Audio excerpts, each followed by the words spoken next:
Hi folks, Dom Lawson from Metal Hammer Magazine here with another scintillating iron sandwich for you. Today I'm going to talk to you about the new album by Lacuna Coil, who, I don't know, it's hard to know how they're perceived really.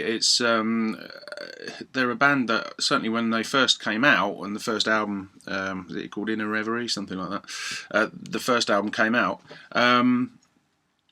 I guess they were kind of seen as a goth metal band, really, and kind of and I guess probably unfairly in a way, but simply because they had a female singer, they were kind of lumped in with Nightwish and Within Temptation and all those kind of things, and I think they always had a harder edge to what they did, and it was certainly a bit more metal, I suppose, in some ways than those bands. But certainly it had that kind of ethereal quality to it, and it was a bit, certainly linked to that kind of scene, and obviously influenced by some of the same things. But I always quite liked Lacuna Coil. I mean, I'm in two minds about Nightwish. I do, I think Within Temptation are great, particularly the latest album. But Lacuna Coil I've always kind of liked, and I've always kind of seen them in a slightly different way to those bands. There's something else going on. I certainly liked Unleashed Memories and Coma Lies. I thought they were both great records with a lot of big tunes on them. Where I struggle with Lacuna Coil was when they started to have considerable success and did a lot of touring in the US. And the result of that seemed to be that when they made Karma Code, whenever that was, 2007 was it, something like that, it was a rather blatant and somewhat cynical attempt to reinvent their sound, and it kind of stripped away all the kind of gothic elements to it and the general kind of floatiness, and replaced it with basically Linkin Park kind of vibe, which.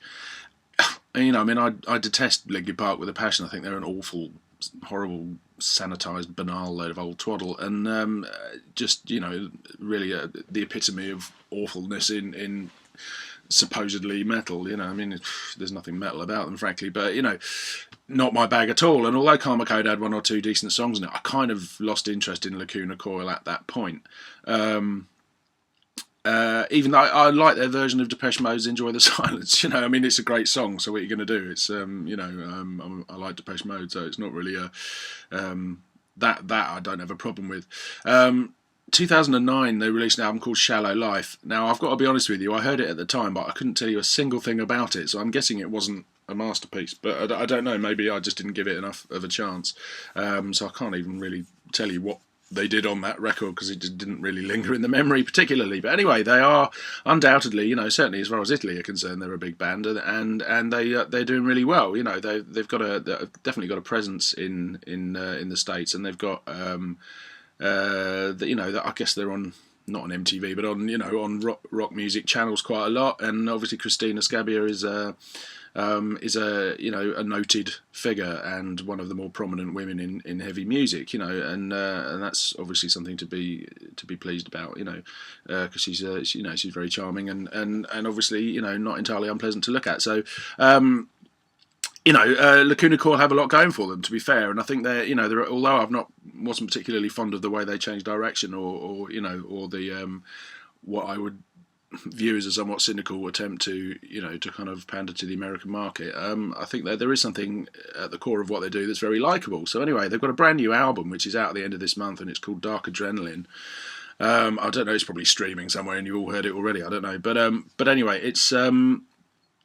I guess this is the first time, because I'm doing these things, it's the first time that I've kind of sat and really focused and listened to a Lacuna Coil album since Coma Lies, really. And Karma Code, I got through the first. I mean, I did listen to it all, but the first three tracks kind of put me off, and I'd made my mind up by the end of the album, and that was the end of that. And I think I've only listened to it twice, so very professional there, Dom. What can I say? But anyway, this one I've given a proper go. And I've got to say, this is probably desperately unfair to Lacuna Coil, and I apologise in advance, but I did have a chuckle when the album starts with a song called Trip the Darkness.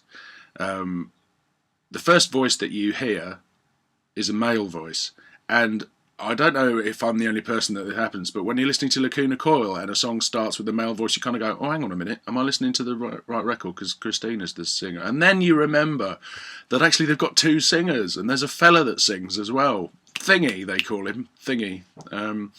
His name's actually Andrea, which is a girl's name. Andrea Ferro. And I just, it always comes as a surprise when you hear him singing. It's like, oh, hang on a minute. Oh, yeah.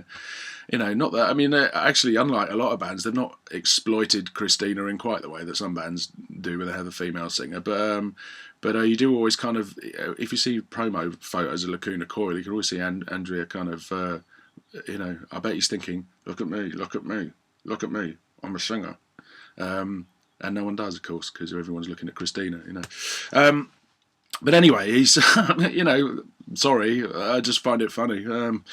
I think he must be he must be either a very, very laid back man or just under the surface simmering with resentment and you know, I'm the lead singer as well.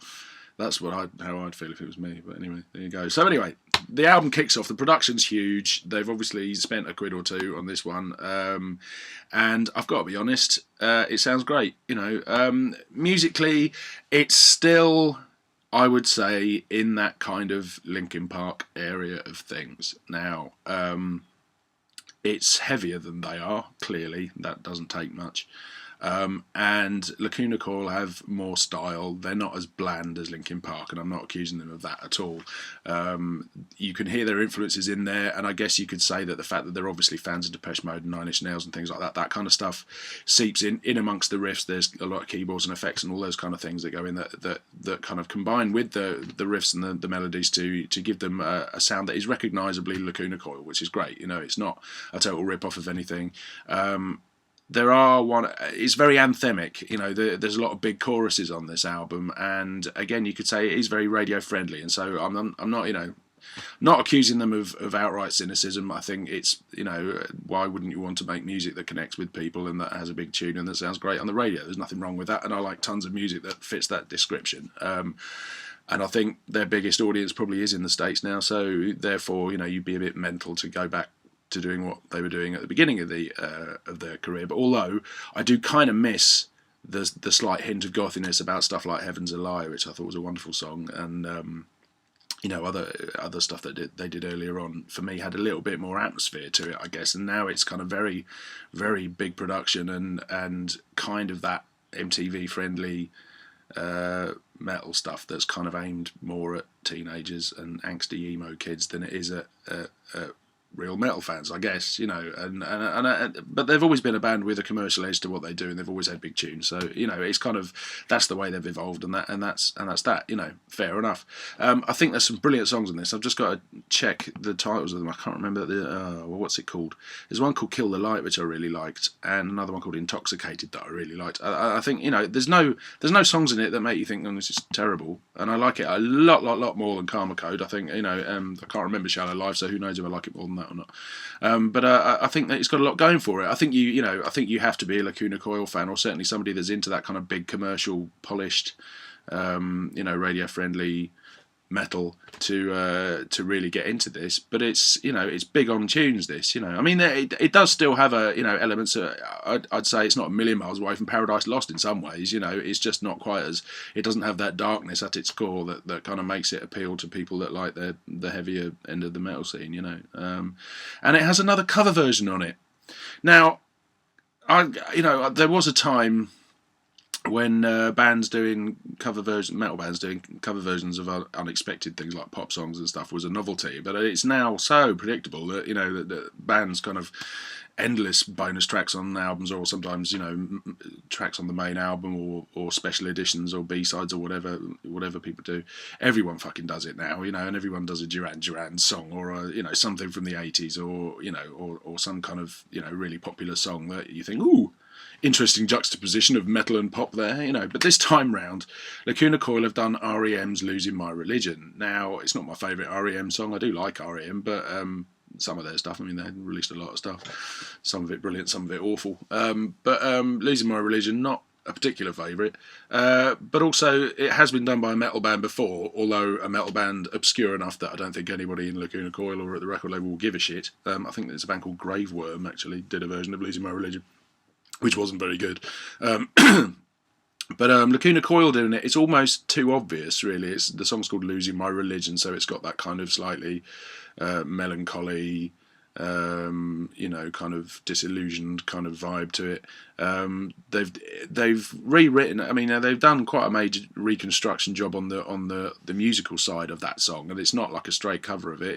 They've Lacuna Coiled it up to the max, and and it works quite well. But I just think it's a bit like.